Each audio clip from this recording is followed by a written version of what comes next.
हे श्रोतागण, मैं आपसे विनंती करता हूँ कि मैंने साईं कथा अध्यात्म के 51 और 52 अध्याय में जो समझाया हूँ, अपने सदगुरु साईनाथ पर अविश्वास कभी मत करना। वो धर्म के ऊपर हैं और ईश्वर के अवतार हैं। उनकी निर्गुण सत्ता सबके अंदर व्याप्त है। उनके सामने कोई अच्छा नहीं है, कोई बुरा नहीं है, कोई ऊंचा नहीं है, कोई नीचा नहीं है। सब उनकी द्वारका माई में उनके बच्चे के समान है। मैं आपसे पुनः विनती करता हूँ कि उन पर अविश्वास कभी मत करना। आजकल के जो साधु संत हैं, मैं सुन रहा हूँ, और बाबा के जो सच्चे भक्त होते हैं वो सुनते हैं, उस पर दोषारोपण नहीं करते।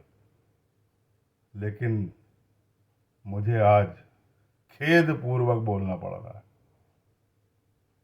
किसी संत ने उनको ये बोला है कि गीदड़ की खाल ओढ़ लेने से भगवान नहीं बन जाते। अरे, तुम्हारे पूर्वजों ने भिक्षा मांग के, सत्यनारायण की कथा करके तुम्हारा पालन पोषण किया है, निर्धनता की पराकाष्ठा गुजारी है।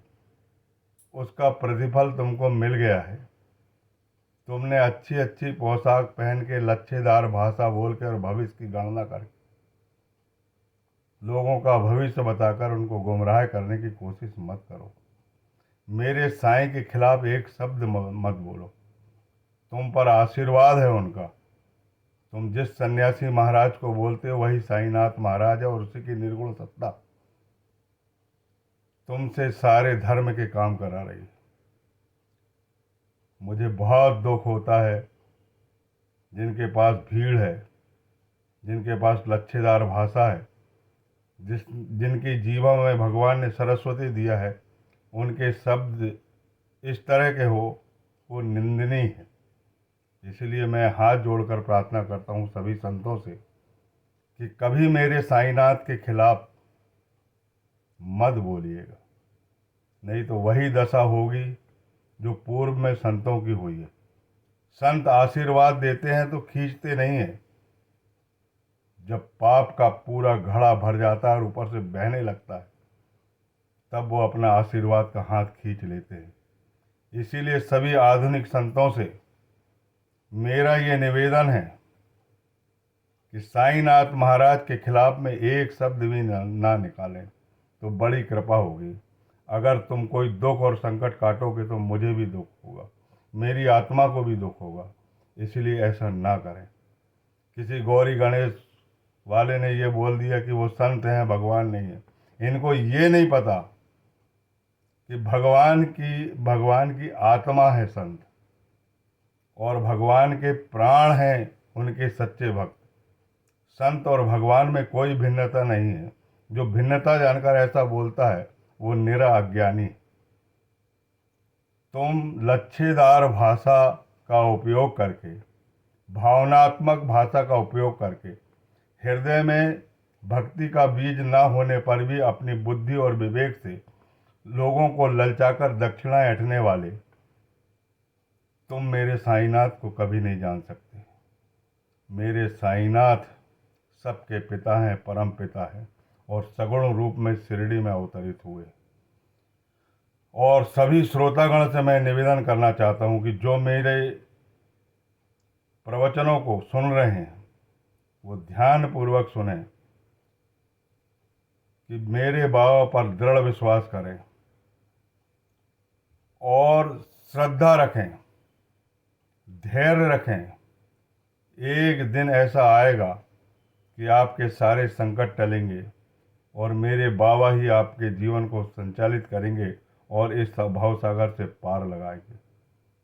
मैं आपसे निवेदन करना चाहूँगा कि कोई अपने मुखारबिंद से मेरे साईनाथ के बारे में अगर ऐसा बोलता है तो सुन लो और अपनी करुणा को उस निर्गुण सत्ता तक पहुंचा दो कि ये लोग इतने क्रोधी होकर बोलते हैं। अरे, किसी संत को अगर क्रोध आ गया तो वो संत नहीं है भाई। वो द्वैत भाव में लिप्त है, अद्वैत की तरफ नहीं गया है। जगत गुरु शंकराचार्य की एकात्मा को वो नहीं समझ रहा है। भारी भीड़ है उसके पास, लेकिन उसकी बातों में फोकस कभी मत होना। कोई बोलता बहरुद्दीन का लड़का है, कोई बोलता फैजुद्दीन का लड़का है, कोई बोलता है मुसलमान है, कोई बोलता है हिंदू है। हिंदू और मुसलमान को छोड़ दो, परम पिता की कोई जात नहीं होती। जात और धर्म तो सब नीचे बनाए गए हैं, परमात्मा के सब हैं। अगर भेदभाव रहता तो भगवान राम सिउरी के जूठे फल नहीं खाते। वो निम्न जाति की स्त्री है। भगवान प्रेम के भूखे हैं। उस प्रेम को समझो और अपने हृदय में उतारो। इन लोगों के कहने में मत आओ। मैं आपको वचन देता हूँ कि एक दिन भारतवर्ष में ऐसा आएगा, भारतवर्ष जगत गुरु कहलाएगा। लेकिन द्वैत भाव जब तक रखेंगे, जब तक कुछ नहीं होगा। ये अज्ञानता का आवरण है। ये जो कुछ भी है, ये पूर्ण अज्ञान है। हमारे धर्म में, इंसानियत के धर्म में भेदभाव नहीं होना चाहिए। ये जगत में भारतवर्ष की वो स्थिति होने वाली है, अगर आप मेरे सदगुरु पर विश्वास करोगे, स्वामी विवेकानंद पर विश्वास करोगे, रामकृष्ण परमहंस पर विश्वास करोगे, ज्ञानेश्वरी पर विश्वास करोगे, संत तुकाराम की गाथा पर विश्वास करोगे, एक नाथ जिनके यहाँ भगवान श्री कृष्ण ने 12 वर्ष नौकरी करी, ये कथा कोई नहीं बताता। ये जना के साथ भगवान कृष्ण ने कपड़े धोए, जना के साथ भगवान कृष्ण ने अनाज पीसा, जना के साथ भगवान कृष्ण ने कंडे थोपे, जना के साथ भगवान कृष्ण ने अभंग गाए। अरे भगवान कृष्ण ने भक्तों के यहाँ रहकर नौकरी करे। इसीलिए समस्त भेदभाव भूलकर ईश्वर की आराधना करो। हम सब ईश्वर के पुत्र हैं। वही हमारी माता है, वही हमारे पिता है। ओम अस्तो मा सद्गमय, ओम तमसो मा ज्योतिर्गमय, ओम मृत्योर्मा अमृतम गमय। ऋग्वेदस्त महावाक्यम प्रज्ञानम ब्रह्म, यजुर्वेदस्त महावाक्यम अहम ब्रह्मसि, सामवेदस्त महावाक्यम तत्मसि, अर्थवेदस्त महावाक्यम अहम आत्मा ब्रह्म। पहचानो ईश्वर को। वेद क्या कहते हैं? यहाँ जाति पाति और धर्म का विवाद करके हमारे भारत देश को पीछे मत छोड़ो। ये भारत देश है, इसमें ऐसी माताएं ने जन्म ली है, ऐसे पुत्रों ने जन्म लिया है जिन्होंने जाति और पाति को भूलकर इस देश को आज़ाद करा है।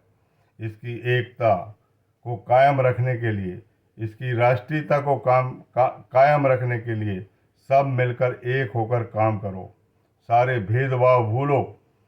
अपने फॉलोअर्स पे घमंड मत करो। अगर आप अपने फॉलोअर्स पे घमंड कर रहे हैं तो आप संत नहीं हैं, आप कृष्ण की लीला गा रहे हैं। कृष्ण की निर्गुण सत्ता को जानो।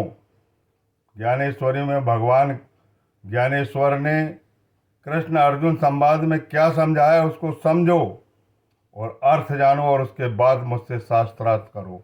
मैं ज़्यादा ज्ञानी तो नहीं हूँ, ना तो मैंने रामचरितमानस पढ़ी है, ना तो मैंने भगवद गीता पढ़ी है, लेकिन मैंने सतगुरु के चरणों की धूल को पानी में मथ कर अपने माथे पर धारण करके उनकी करुणा को सिंचित करने की कोशिश की है। बोलिए सच्चिदानंद सदगुरु साईनाथ महाराज की जय।